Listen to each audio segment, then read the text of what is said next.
Budget की speech में finance minister ने 4 बरादरियों का जिक्र किया।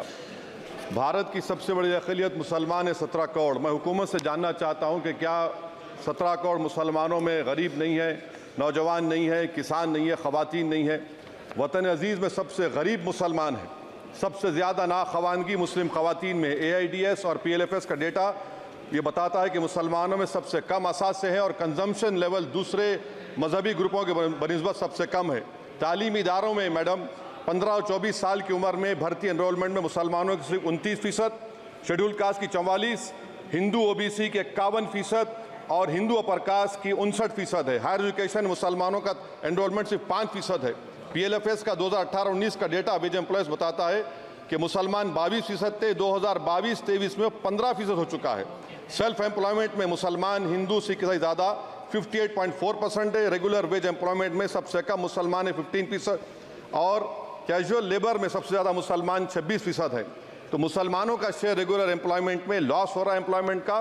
मुसलमान नौजवानों का ना रोज़गार मिलता है, ना तालीम के मौक़े, ना हुकूमत उनको कोई तरबियत सहूलत दी जाती है। मैं मोदी हुकूमत को एक मुसलमानों का एक अछूत बना दिया है, ना कोई सियासी नुमाइंदगी है, ना मुल्क की तरक्की में इनका कोई हिस्सा दिया जा रहा है।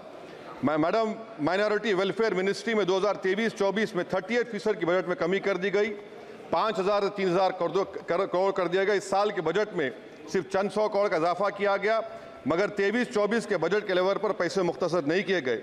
ये मोदी हुकूमत की बदनीयती और झूठा कमिटमेंट है अक़लियतों के ताल्लुक से। तालीम के उस अक़लियती स्कॉलरशिप मैडम अक़लियतों के गरीब तलबा और तालिबात को दी जाती रकम में कमी कर दी गई। 2019 में मोदी ने कहा था कि 1 करोड़ स्कॉलरशिप दिए जाएंगे, अब सिर्फ 58 लाख दिए जा रहे हैं। 47% अक़लियती एप्लीकेंट्स को हर साल स्कॉलरशिप से महरूम कर दिया जा रहा है। 10 साल से मैं कह रहा हूं कि डिमांड ड्रिवन करो। डिमांड ड्रिवन के लिए सिर्फ 3,000 करोड़ की जरूरत है, मगर ये हुकूमत सच्चाई को और ईमानदारी से काम नहीं कर रही है। 2007 और 8 से माइनॉरिटी स्कॉलरशिप का नंबर इजाफा नहीं हुआ है। Pre matric scholarship madam Kundu committee ने कहा कि मुसलमानों में drop out rate primary level पर होता है, तो हुकूमत ने 9th क्लास से प्री मैट्रिक स्कॉलरशिप पैसे दे रही है। NDMC की इक्विटी मैडम 800 करोड़ एक मजाक है। PMGAV के में 910 करोड़ दिए गए। सारी दुनिया जानती है कि जहां मुसलमान बसता है गांव में, शहर में, वो अंडर डेवलप एरिया है, और आप मजाक करें ऊँट के मुंह में जीरा देकर। हज में 97 करोड़। हज कमेटी एक रिश्वत का मरकज बन चुका है। प्राइवेट टूर ऑपरेटर्स के एक लाइसेंस के लिए पैसे देना पड़ता है, बिल्डिंग सिलेक्शन के लिए पैसे देना पड़ता है, मीना मुजदलफा में कंपनी के सिलेक्शन के लिए पैसे देना पड़ता है। मैं हुकूमत से मुतालबा करता हूं कि उसको ख़त्म किया जाए और CBI से इंक्वायरी करवाई जाए। मोदी हुकूमत को अक़लियतों, बिल्कुल मुसलमानों से नफरत को ख़त्म करना पड़ेगा। मुसलमानों को उनका दस्तूरी हक मिलना चाहिए। आप कैसे विकसित भारत बनाएंगे अगर 17 करोड़ मुसलमान नफरत करेंगे? मैडम, पूरी स्पीच में फाइनेंस मिनिस्टर के बच्चों का जिक्र नहीं है। आज हमारे देश में 66 लाख बच्चे रोज भूखे सोते हैं। 46 मिलियन बच्चे स्टंटेड हैं मेल न्यूट्रिशन की वजह से। 25 मिलियन बच्चे वेस्टेड हैं। मासूम बच्चों की यह बदकिस्मती और बदबख्ती है कि एक शख्स चाय बेचकर वजीर आजम बन गया। LTC long term capital gain tax madam was decreased from 20 to 12.5%. However, the indexation benefit has been removed and won't apply to any property purchased after 2001. This will be detrimental to the growth of real estate, limit household capital formation and impact employment generation in construction sector.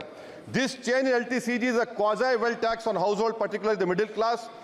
Internship program madam, 5 साल में आप 1 करोड़ लोगों को intern कराएंगे, यानी एक company को 4,000 लोगों को ट्रेन करना पड़ेगा।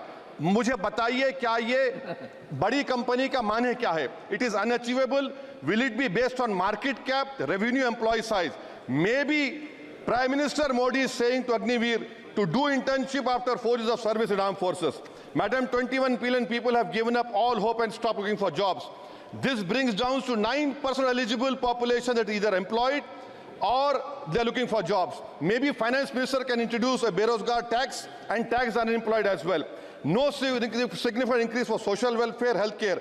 It looks like Prime Minister Modi is saying देश की मिडिल क्लास की संपत्ति पर पहला हक हमारे अलायंस का है. In real terms, when adjusted to inflation, the allocation of health AB PMJ has declined.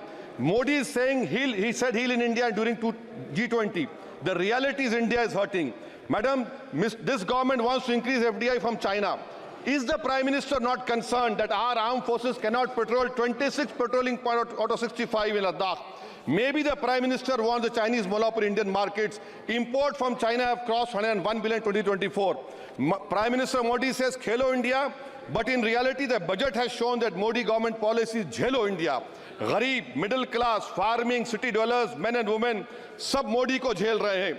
Madam, in the current financial year, in February 5th, 15,993 MSMEs have been closed. Total MSCs closed have 35,680. Andhra Pradesh bifurcation. This parliament passed a law. For last 10 years, Modi government has shown their intellectual dishonesty in not giving ITR, IIM, Bayram Steel Factory, Railway Corridor Khazipet, recognition of Palmaru as National Irrigation Project. This shows intellectual dishonesty of this government. Madam, I end my speech by quoting a famous poet, and I'm amending certain verses. 133 crore इंसानों, जिंदगी से बेगानों, सिर्फ हुक्मरानों ने हक तुम्हारा छीना है. खाक ऐसे जीने पर ये भी कोई जीना है.